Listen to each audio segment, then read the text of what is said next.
Namaste. Deepavali is associated with Lord Rama and Lord Krishna. In North India, it is associated with Lord Rama. Rama was in exile for 14 years. The people of Ayodhya were heartbroken when Rama was sent to exile and were waiting anxiously for his return on the completion of 14 years.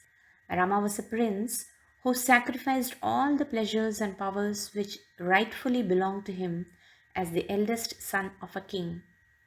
He gave up the luxury of palace life to live like a tapasvi, clad in bark and deerskin, with matted hair, to fulfill his father Dasharatha's promise to Kaikeyi. Rama is the personification of Dharma. The people of Ayodhya loved and revered him.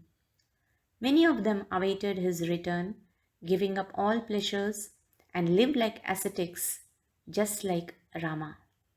During the 13th year of exile, Sita was kidnapped by Ravana. With Lakshmana and the Vanara warriors by his side, Rama killed Ravana and rescued Sita. Rama, Sita, and Lakshmana returned to Ayodhya on the completion of 14 years of exile.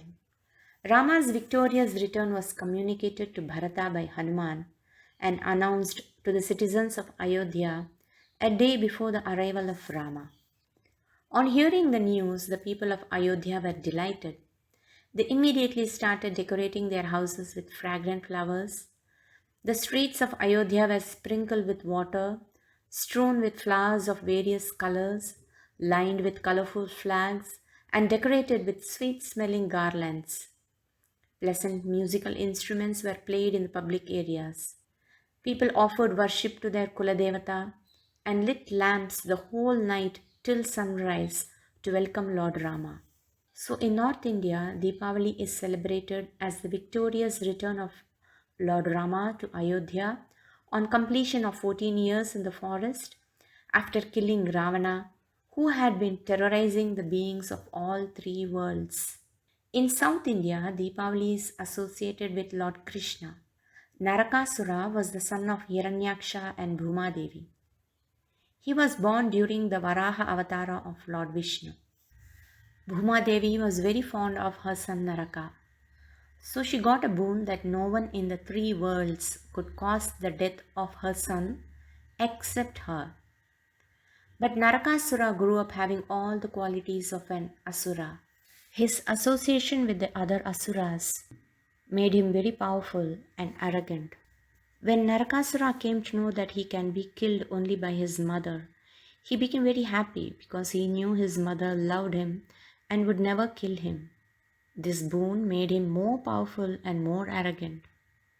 With his immense power, he captured all the kingdoms on the earth and also Swargaloka. After defeating many kings on the earth, he captured more than 16,000 women and kept them as captives. Many years later, Lord Vishnu incarnated as the son of Devaki and Vasudeva. All the devas and the kings whose daughters were kidnapped came to appeal to Lord Krishna to put an end to the harassment by Narakasura. Krishna promised them that he would destroy him and relieve them from his tyranny. During this period, Bhumadevi was born as Satyabhama to King Satyajit. Krishna married Satyabhama. Satyabhama too heard about the atrocities committed by Naraka and wanted Lord Krishna to wage a war against him. Krishna was aware of the boon, while Satyabhama had forgotten about it. During the fierce battle, Narakasura hurled an astra by name Shakti on Lord Krishna. Lord Krishna pretended to be hurt and became unconscious. Satyabhama was enraged, seeing Lord Krishna hurt and unconscious. She immediately aimed many arrows at Narakasura and killed him finally. After that, Lord Krishna revealed to Satyabhama who Narakasura was. She was overcome with grief, but she also realized that Narakasura had to be punished for all that he had done. All the 16,100 women were released and the Devas got back their Swargaloka. The people of all the three worlds rejoiced, celebrating this day. It is for this reason in South India, Deepavali is celebrated on Chaturdashi, that is the 14th day after full moon. This Chaturdashi is also called as Naraka Chaturdashi. A day before Naraka Chaturdashi, the people of South India offer prayers to Lord Yama to cure diseases and remove the fear of death and keep the family safe. In general, whatever the story of Deepavali may be, the essence is the celebration of the victory of Dharma over Adharma.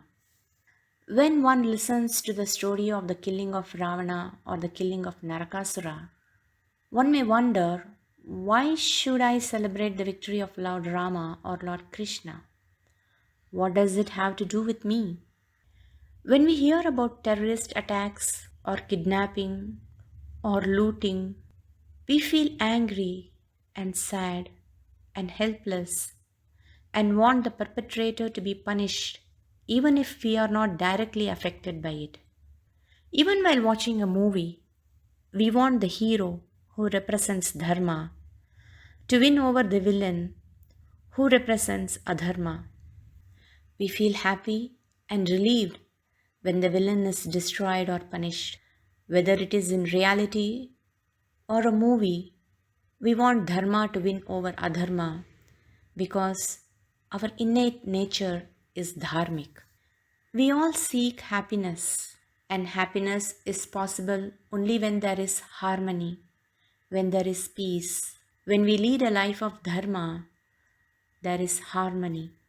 In fact, our innate nature is to do what is right. When Dharma wins, everyone feels safe and secure. This leads to harmony. When there is harmony, there is happiness. So we celebrate the victory of Dharma over Adharma. Hence, it is not right to term Deepavali as just a festival of lights. It is like saying birthday is cutting of cakes and blowing of candles. The victory of Dharma is celebrated by lighting lamps, wearing new clothes, and eating and sharing sweets, meeting friends. All these are connected to joy and celebration. On this day, we wake up early in the morning, we have oil bath, wear new clothes, seek the blessings of our elders, we pray to our Ishtadevata or Kuladevata, we prepare sweets and enjoy eating them and sharing them with our friends and relatives. All these are connected to joy and celebration. When we say Happy Deepavali, happy here means we are happy that there is victory of Dharma, and we pray that Dharma should prevail always. Only when everyone leads a life of Dharma, Dharma is protected, and in turn, Dharma will protect us. We wish you all a Mangalamaya Anandamaya Deepavali.